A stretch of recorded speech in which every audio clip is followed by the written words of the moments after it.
বাংলাদেশ থেকে বিদেশে যাওয়া নারী শ্রমিকদের সংখ্যা কেন কমছে বিস্তারিত জানতে ভিডিওটির শেষ পর্যন্ত দেখুন। বাংলাদেশ থেকে বিদেশে যাওয়া নারী শ্রমিকদের অভিবাসনের হার কমে গেছে বলে সাম্প্রতিক এক পরিসংখ্যানে দেখা যাচ্ছে। করোনা পরবর্তী সময়ে নারী কর্মীদের বিদেশ যাওয়ার সংখ্যা কিছুটা কমলেও ২০২২ সালেও সেই সংখ্যা ১ লাখের উপরে ছিল, কিন্তু গত বছর তা কমে ১ লাখের নিচে নেমে এসে দাঁড়িয়েছে। ২০২৩ সালে বাংলাদেশ থেকে অভিবাসী হয়েছেন ৭৬,১০৮ জন নারী কর্মী। যদিও এই বছরের শুরুর ৪ মাসে নারীদের অভিবাসী হওয়ার হার আরও কমেছে। গত কয়েক বছরের তথ্যে দেখা গেছে, বিশেষ করে সৌদি আরব থেকে নির্যাতিত হয়ে ফিরে আসছেন অসংখ্য নারী। এছাড়া সেখানে কাজ করতে গিয়ে স্বাভাবিক মৃত্যু ছাড়াও আত্মহত্যা ও খুনের শিকার হয়েছেন অনেক নারী। সরকারি কর্মকর্তারা বলেছেন, নির্যাতন নিপীড়নের ঘটনার কারণে নারী কর্মীদের বিদেশ যাওয়ার ক্ষেত্রে কিছুটা ভাটা পড়েছে। বিদেশে যাওয়া নারী শ্রমিকের সংখ্যা। বাংলাদেশ থেকে বিভিন্ন দেশে নারী কর্মী পাঠানো শুরু হয় ১৯৯১ সাল থেকে। যেসব দেশে নারী কর্মীরা যায় এগুলোর মধ্যে রয়েছে সৌদি আরব, সংযুক্ত আরব আমিরাত, Qatar, Kuwait, Lebanon, Malaysia, Jordan, Oman, Singapore, দক্ষিণ Korea, Brunei, Cyprus, Mauritius, Hong Kong, Italy, Japan ইত্যাদি। তবে বাংলাদেশ থেকে অভিবাসী নারীদের বড় অংশ গৃহকর্মী হিসেবে সৌদি আরব যায়।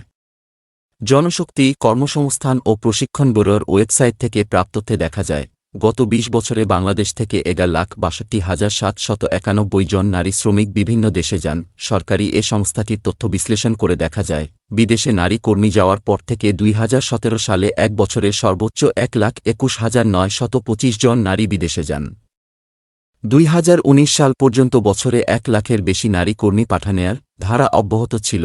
করোনা ভাইরাসের সংক্রমণের পরে এ সংখ্যা কমলেও ২০২২ সালে আবার লাখের ঘর পেরিয়ে নারী কর্মী বিদেশ যাওয়ার সংখ্যা গত বছর আবার কমে লাখের নিচে এসে দাঁড়িয়েছে। অথচ গত বছর সর্বোচ্চ সংখ্যক শ্রমিক প্রবাসী হয়েছে।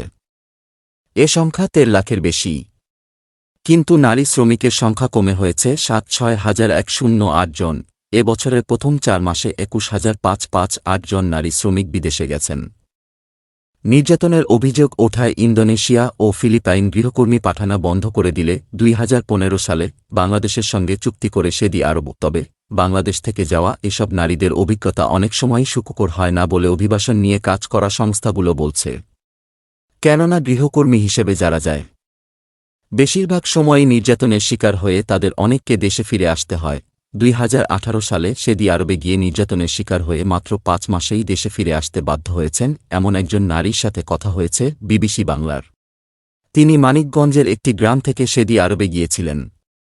নাম প্রকাশে অনিচ্ছুক ওই নারী বলেন, এজেন্সি সৌদি যে মালিকের বাসায় দিচ্ছে তারা খারাপ ছিল। কাজ করাতা, খাবার চাইলে দিত না, কাপড় চাপড় দিত না, মালিক গায়ে হাত দিত। ৫ মাসে একদিনও এমন হয় নাই তারা নির্যাতন করে নাই। পরে এমন অবস্থা দাঁড়ায় টিকতে না পাইরা ওই বাসা থেকে পালাই। সৌদি পুলিশের কাছে সাহায্য চাই। পরে তারা অ্যাম্বাসির সাথে কথা বলে কোম্পানির মাধ্যমে দেশে পাঠায় বলেন এই নারী। মানিকগঞ্জেরই আরেকজন নারী সৌদি আরবে ১.৫ বছর থাকার পর ২০২২ সালে দেশে ফিরতে পেরেছেন। তিনি বলেন, যে সৌদি মালিকের বাসায় গেছি সেখানে ঘরের কাজ করতে হইত, কিন্তু মালিক শারীরিক নির্যাতন করত, বাধা দিলে মেরে ফেলার কথা কইত, আবার বাসা থেকে পালাইতে যাতে না পারি তালা দিয়া রাখত। ৪ বারের চেষ্টার পরে একদিন সুযোগ পাইয়া বের হয়ে যাই। পরে অ্যাম্বাসি দেশে পাঠাইছে, তবে গৃহকর্মী হিসেবে গিয়ে যেমন এরকম নির্যাতনের শিকার হওয়ার ঘটনা ঘটেছে, আবার অন্য কাজে গেলে সফলভাবে দেশে ফেরার গল্প রয়েছে নারী কর্মীদের।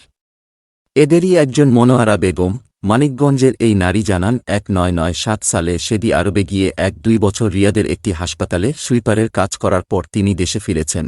মিজ বেগম বলেন, ১-২ বছর হাসপাতালে কাজ করছি, পরে দেশে ফেরত আসছি। এখান থেকে আবার লেবাননে যাই এক বাসায় ঘরের কাজ করতে। সেখানকার মালিক খুবই ভালো ছিল, পরিবারের পুরুষরা বোনের মতো দেখতে। ৪ বছর থাকার পর দেশে ফেরত আসছি।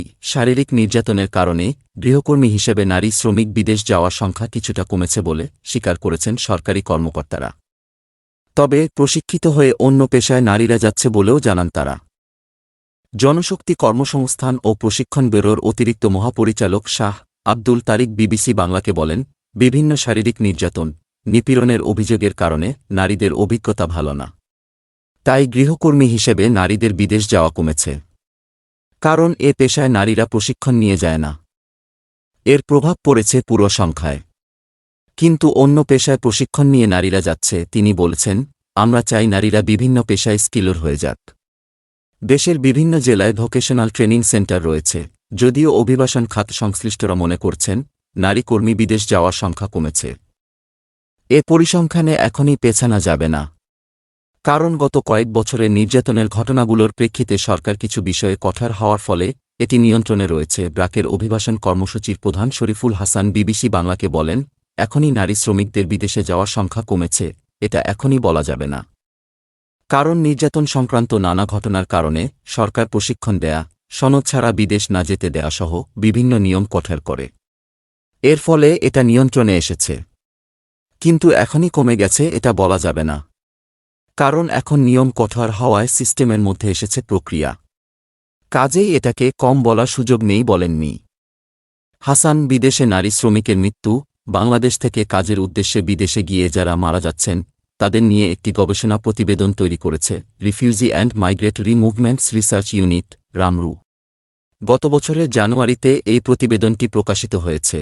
2017 সাল থেকে 2022 সাল পর্যন্ত নারী শ্রমিকদের মৃত্যু নিয়ে এই গবেষণা করা হয়েছে। এতে বলা হয়েছে, এই 5 বছরে 705 জন বাংলাদেশি নারী অভিবাসী কর্মীর বিভিন্ন দেশে মৃত্যু হয়েছে। মধ্যপ্রাচ্যে যারা মারা গেছেন তাদের গড় বয়স 3-7 বছর। ইউরোপ, আমেরিকার দেশে যেসব নারীর মৃত্যু হয়েছে তাদের গড় বয়স 4-6 বছর। এই প্রতিবেদনে বলা হয়েছে, প্রতি বছর আমাদের দেশ থেকে যারা বিদেশ যাচ্ছেন তাদের 1-2% নারী মারা যাচ্ছে। নারী অভিবাসীদের 3.6%, এদের মধ্যে 9-0% মৃত্যু হয়েছে মধ্যপ্রাচ্য এবং দক্ষিণ পূর্ব এশিয়ার দেশগুলোয়। সৌদি আরবে মৃত্যুর ঘটনা ঘটেছে 3-7.9% লাশ। কারণ বাংলাদেশ থেকে প্রায় 6-0% নারী সৌদি আরবে গৃহকর্মী হিসেবে